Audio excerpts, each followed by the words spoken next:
Fauci is punishing the country, you, us, everyone. The question is, why is he doing that? Maybe he likes it, that's possible. But you've got to think that at least part of Tony Fauci's authoritarian germ hysteria is a cover for something else. Could it be that Tony Fauci is trying to divert attention from himself and his own personal role in the COVID-19 pandemic?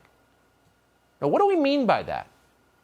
We cannot recommend more strongly a new piece by Nicholas Wade, who for more than 50 years has been one of the preeminent science writers in the world. For 30 years, Nicholas Wade worked for the New York Times. He edited the science section there, but this piece did not run in the New York Times. It ran on Medium. And the piece explains where this virus almost certainly came from. In it, Nicholas Wade makes it clear that more than any other single living American, Tony Fauci is responsible for the COVID-19 pandemic. Wade lays out a nearly insurmountably large amount of evidence that this virus originated at the Wuhan Institute of Virology in central China.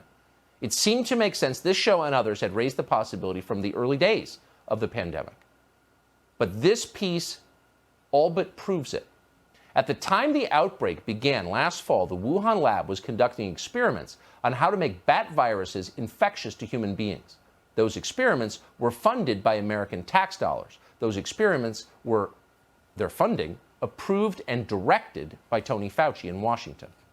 By Tony Fauci. That is hard to believe, but it's true, and the piece lays it out. Many of the Wuhan experiments fell under the direction of a Chinese researcher called Shi Zhengli, known as the Bat Lady. She was China's leading expert on bat-borne viruses. Her job was to genetically engineer coronaviruses so that they infect human beings and do so as easily as possible. This work, Nicholas Wade notes, involved, quote, doing gain-of-function experiments designed to make coronavirus infect human cells. Now, why was this research going on? You'll have to ask the scientists who did it. But the fact remains, these were some of the most dangerous experiments ever conducted by mankind.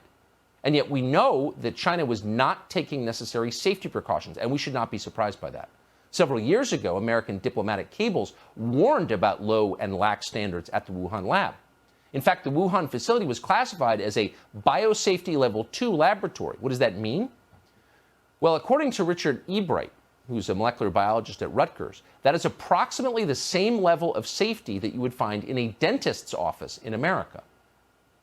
So that lab, conducting research, experiments on the coronavirus and how to make it transmissible to human beings, resulted almost certainly in the infection of a lab researcher, and the virus spread from there. The first coronavirus patients, in fact, did not come from the so-called wet market, as we heard.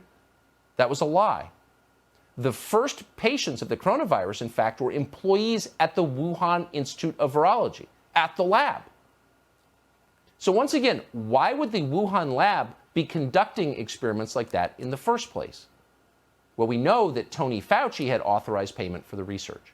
For 5 years, from 2014 to 2019, the National Institute of Allergy and Infectious Diseases, which Tony Fauci runs and has for decades, pumped money to a group called the EcoHealth Alliance.